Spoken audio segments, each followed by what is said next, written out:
Sir ये depression तो मुझे डिप्रेशन में डालेगा। तो आओ बच्चों, 5 मिनट में तुम्हें एप्लीकेशंस ऑफ ट्रिग्नोमेट्री पूरा चैप्टर कंप्लीट करा रहा हूं। हर एक प्रॉब्लम को उस फॉर्मूला शीट के अंदर उतार दिया है। सर ये डिप्रेशन तो मुझे डिप्रेशन में डालेगा, ये एलिवेशन तो मुझे समझ में नहीं आता, तो डायग्राम कैसे बनाऊंगे, डायग्राम समझ में नहीं आता।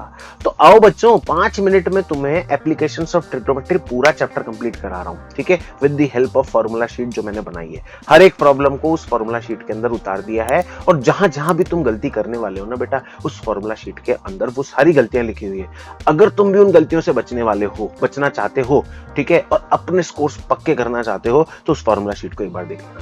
आओ जल्दी से मैं तुम्हें समझा देता हूं। देखो क्या होता है कि एप्लीकेशन ऑफ ट्रिग्नोमेट्री के अंदर ट्रिग्नोमेट्री कैसे अप्लाई होगी, वो चीज है। क्वेश्चन को जब भी हम पढ़ते हैं तो सबसे पहला काउंटर हमारा दो ही चीजों से होता है, या तो क्वेश्चन में एलिवेशन लिखा होता है या क्वेश्चन में डिप्रेशन लिखा होता है। तो ये कौन है एलिवेशन और कौन है डिप्रेशन, इसको समझना।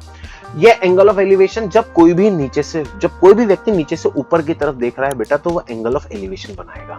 और जब कोई भी व्यक्ति ऊपर से खड़ा होकर के नीचे की तरफ देख रहा है, तो वो क्या करेगा, ऊपर परपेंडिकुलर लाइन के साथ, यहां बताया ऊपर परपेंडिकुलर लाइन के साथ क्या बनाएगा, डिप्रेशन बनाएगा। ठीक है, ये बात तो क्लियर है। मतलब डायग्राम में जब भी एलिवेशन और डिप्रेशन आए तो दिमाग में चमकना चाहिए। एलिवेशन बोले तो नीचे से किसी पॉइंट से खड़े होकर के ऊपर को देख रहा है, और डिप्रेशन अगर बोले तो ऊपर से खड़े होकर के नीचे किसी पॉइंट पे देख रहा है या किसी भी ऑब्जेक्ट को देख रहा है। ठीक है, अगर एप्लीकेशंस ऑफ ट्रिग्नोमेट्री के अंदर तुम्हें अच्छा स्कोर करना है तो 30, 45 और 60 साइन और कॉस के फंक्शन याद कर लो कम से कम। ठीक है, कम से कम ये तो तुम्हें याद होना चाहिए। और इसमें 10 के भी फंक्शन याद कर लो। 10 के बहुत रेयरली काम आते हैं, ठीक है, लेकिन जब काम आने लगते हैं तो बहुत ज्यादा आते हैं, और जनरली ये 3 ही काम आते हैं। ठीक है, आगे बात समझ में, तो इस चीज को याद रखना। अब इसके बाद ये चीज देख लेना कि वो कौन सी साइड के बारे में पूछ रहा है। एक कंसेप्ट लगाना यहाँ पे, एक मेरा कंसेप्ट है कि अननोन अपॉन नोन क्वांटिटी। बच्चों को यही प्रॉब्लम आती है कि सर हम किसका रेशियो निकालें। तो बेटा एक बात देख लेना, किसी भी ट्रिग्नोमेट्री के डायग्राम में, किसी भी तरह के एप्लीकेशन ऑफ ट्रिग्नोमेट्री के डायग्राम में तुम्हें क्या होता है कि कोई भी एक साइड गिवन होती है और वो दूसरी साइड के बारे में पूछ रहा होता है। तो जो अननोन क्वांटिटी है उसको ले लो, जो नोन क्वांटिटी है उसको नीचे ले लो। ठीक है, या इसको उल्टा सीधा भी कर सकते हो तुम, नोन को ऊपर लेकर के अननोन को नीचे ले लो। सिर्फ वही दो साइड ले लो और दोनों साइड से क्या रेशियो बन रहा है उस चीज को देख लो। अगर वो तुम्हें एक बार समझ में आ गया ना कि अननोन अपॉन नोन का कंसेप्ट या नोन अपॉन अननोन का कंसेप्ट, तो तुम क्या करोगे, ट्रिग्नोमेट्रिक रेशियो लगा दोगे, एंगल तुम्हें दिया होता है, एंगल की वैल्यू लिख दोगे, क्वेश्चन बहुत इजीली सॉल्व हो जाएगा।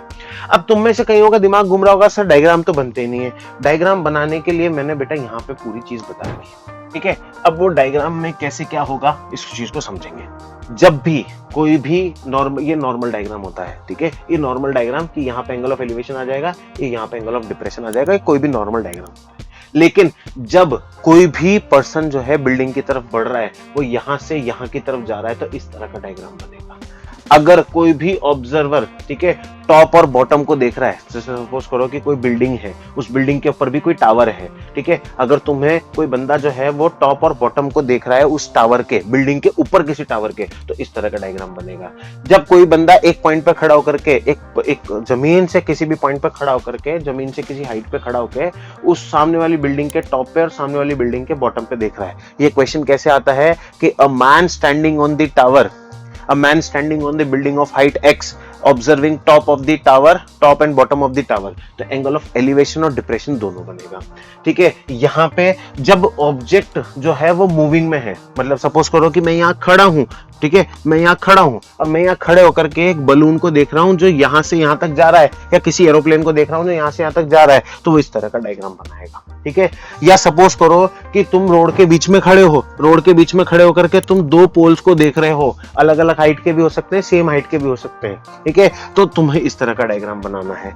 अगर सपोज करो कि तुम एक के टॉप से, मतलब एक के बॉटम से दूसरे के टॉप को देख रहे हो और दूसरे के बॉटम से पहले के टॉप को देख रहे हो, तो इस तरह का डायग्राम बनाना है। तो क्वेश्चन को समझो और इसी तरह के क्वेश्चन की जो एप्लीकेशंस बनती है ना, उसको ध्यान रखो। और एक बात और कह रहा हूं कि इस चैप्टर के अंदर एग्जाम्पल्स को मत भूलना, एग्जाम्पल्स को जरूर से सॉल्व कर लेना।